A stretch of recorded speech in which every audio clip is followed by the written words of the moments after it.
Bonjour à tous et merci de nous rejoindre à votre journal sur Afri7 Info. La Zambie a tourné la page Michael Sata. L'ancien président zambien a été inhumé mardi à Lusaka, la capitale du pays, en présence de plusieurs dignitaires étrangers. Rose Alibeda. C'est aujourd'hui que se tiennent à Lusaka, en Zambie, les obsèques du défunt président zambien Michael Sata. Le ministre zambien des Affaires étrangères, Harry Kalaba, a assuré que tout était en place pour accueillir les présidents et d'autres dignitaires étrangers qui y assisteront, parmi lesquels l'épouse du prince Édouard d'Angleterre qui représentera la reine Elisabeth II. Après une cérémonie funéraire qui se déroulera au Stade national des héros à Lusaka, M. Sata sera inhumé à Embassy Park où reposent déjà les précédents présidents zambiens que sont Levi Mwanawasa et Frédéric Chiluba. Rappelons que Michael Sata est décédé le 28 octobre à Londres où il avait été admis pour le traitement d'une infection non spécifiée. L'Inde est à nouveau en proie à un scandale lié à sa politique de planning familial. 8 femmes ont trouvé la mort dans une opération de stérilisation de masse. Des précisions avec Noélie Richard.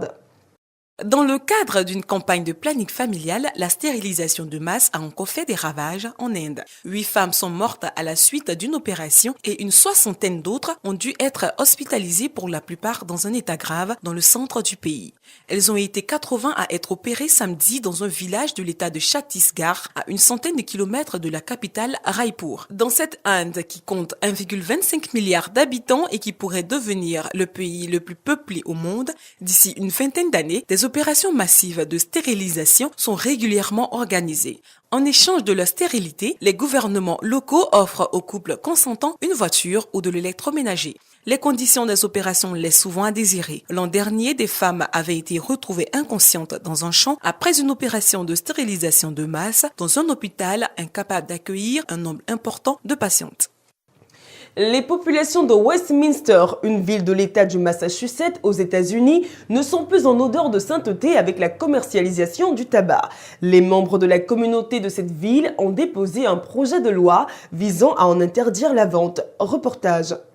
La ville de Westminster dans le Massachusetts aux États-Unis pourrait devenir la première communauté dans l'État et peut-être de la nation à interdire toutes les ventes de tabac en vertu d'une proposition faite lundi. Le projet de loi vise à prohiber la vente de produits contenant du tabac ou de la nicotine, à savoir les cigarettes, le tabac à chiquer et même les cigarettes électroniques. Ce projet a provoqué la colère des propriétaires de magasins locaux qui considèrent qu'il les conduirait à la faillite. Une interdiction telle que celle en cours d'examen à Westminster représente la prochaine étape dans la campagne pour réduire l'usage du tabac. Ouvrons la page économie de ce journal. À compter du 16 novembre, Air Côte d'Ivoire débutera ses vols à l'intérieur du pays. Sont concernées dans un premier temps les villes de Korogo, San Pedro et Bouaké. Les tarifs prévus sont abordables car subventionnés par l'État. Noélie Richard. Air Côte d'Ivoire desservira à partir du 16 novembre 2014 les villes de l'intérieur du pays. Pour le début de ces vols domestiques, les avions de la compagnie atterriront dans les villes de Korogo, San Pedro et Bouaké. Pour ce faire, le premier des 2 bombardiers Q400 de Air Côte d'Ivoire a été réceptionné le samedi 8 novembre à l'aéroport Félix Houphouët-Boigny d'Abidjan. L'arrivée du second appareil était prévue le lendemain dimanche. Très attendu, l'acquisition de ces aéronefs est un acte très fort au niveau de la compagnie nationale, selon le ministre des Transports ivoirien Gaoussou Touré. Par ailleurs, il a ajouté que l'État subventionnera les tarifs de billets pour ces vols afin de les rendre accessibles au plus grand nombre d'Ivoiriens. Les tarifs applicables se situeront dans la fourchette de 45 000 francs CFA à 65 000 francs en aller-retour, a indiqué René Descuré, directeur général de la compagnie. Le futur concessionnaire du terminal à conteneurs du port en eau profonde de Kribi au Cameroun devra verser à l'État camerounais un minimum de 32,7 milliards de francs CFA. Cette somme représente le ticket d'entrée pour le concessionnaire. Reportage. Le terminal est toujours en cours de construction dans la région de Kribi au sud du Cameroun. Le futur concessionnaire doit s'engager à verser une redevance annuelle variable représentant au moins 13 milliards de francs CFA selon les autorités camerounaises. Au terme de l'appel à manifestation d'intérêt, les entreprises philippines ICTSI, danoises APM Terminal et le groupement Bolloré ont fait une proposition financière identique au titre de tickets d'entrée de l'ordre de 39,3 milliards de francs CFA. Le port de Kribi sera doté du plus grand tirant d'eau sur la côte ouest africaine. L'investissement total pour sa réalisation s'élève à un montant de 282 milliards de francs CFA. Il sera doté de terminaux fer, aluminium, hydrocarbures, polyvalents. Une fois achevé, le port en eau profonde de Kribi deviendra la plus importante infrastructure portuaire du Cameroun. Le groupe kényan Equity Bank a obtenu une facilité de financement de 13,5 milliards de shillings, soit environ 65,520 milliards de francs CFA, de la Banque africaine de développement afin de renforcer sa capacité à prêter plus facilement aux petites et moyennes entreprises faisant partie de son marché. Des précisions avec Rose Alibeda. Equity Bank, un des plus importants groupes bancaires d'Afrique, suit le chemin pris par de nombreuses autres banques opérant au Kenya. D'autres pays africains ont eu recours à des facilités accordées par des institutions multilatérales de financement en raison des conditions d'endettement plus souples et de meilleurs marchés. Il faut aussi dire que, comme la plupart des banques en Afrique, Equity Bank est confronté au dilemme des dépôts importants mais de très court terme. Ceci ne permet pas d'envisager efficacement un financement de longue durée, et ce, en raison des différentes réglementations qui se rejoignent sur ce point dans la région. Kenya Commercial Bank, Chase Bank et Cooperative Bank ont bénéficié du même programme. Parlons sport à présent.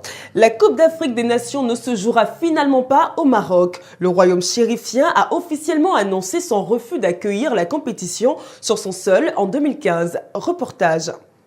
La Confédération africaine de football réunie au Caire ce 11 novembre a annoncé que le Maroc refusait officiellement d'accueillir la Coupe d'Afrique des Nations en janvier 2015. Le Maroc, comme il l'avait annoncé depuis plusieurs semaines, souhaitait reporter la compétition initialement prévue du 17 janvier au 8 février en raison des risques que représente l'épidémie d'Ebola.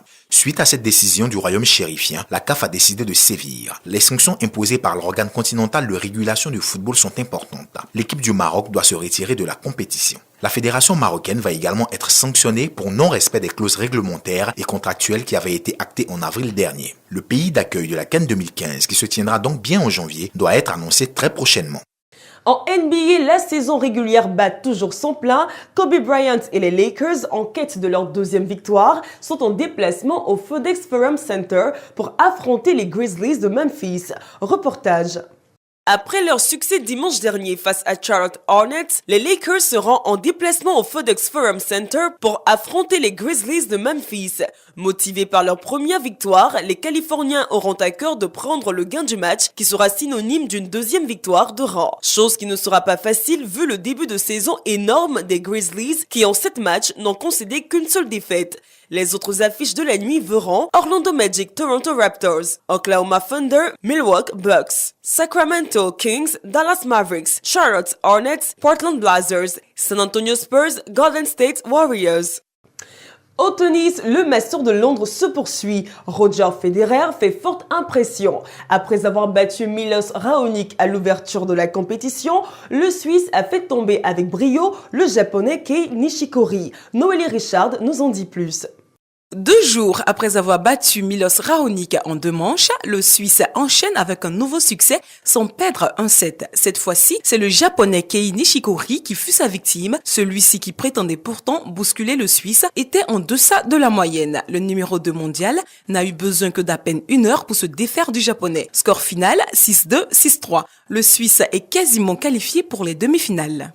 Nabila Benatia, star française de télé-réalité, a comparu devant les juges lundi matin. Elle est accusée d'avoir asséné plusieurs coups de couteau à son petit ami Thomas Vergara. Plus de précisions avec Alex Mokhtar.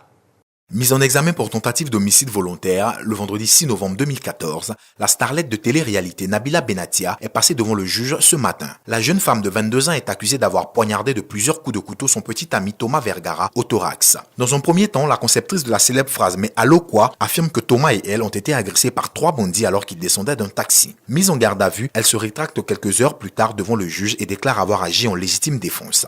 Nabila évoque les pressions psychologiques exercées par son compagnon sur elle. L'image de la femme battue aurait pu jouer en faveur de Nabila si elle n'avait pas changé de version plusieurs fois. Les juges craignent que ce témoignage ne soit une stratégie de la défense. Victime d'un harceleur fou, semblable à Mark Chapman, assassin de John Lennon du mythique groupe Les Beatles, la vie de Rihanna serait en danger. Arrêté, le présumé coupable a reçu l'interdiction formelle d'entrer en contact avec la chanteuse et a été interné. Des détails avec Noélie Richard. La vie de Rihanna serait en danger selon l'agence de presse Reuters. L'agence indique que la chanteuse américaine de 26 ans est victime d'un harceleur fou qui a certains traits obsessionnels avec ceux de Mark David Chapman, cet homme qui voua un culte à la légende des Beatles, John Lennon, qu'il a fini par assassiner à New York.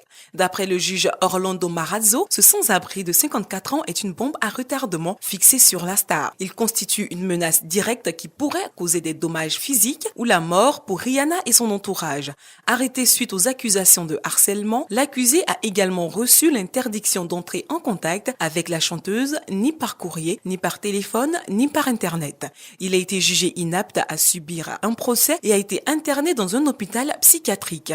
Il y a de quoi prendre toutes ces mesures au sérieux quand on sait que l'homme a déjà envoyé à Rihanna une série de notes la menaçant de mort ou d'agression sexuelle. C'est la fin de ce journal. Merci de votre aimable attention. L'information continue sur notre plateforme.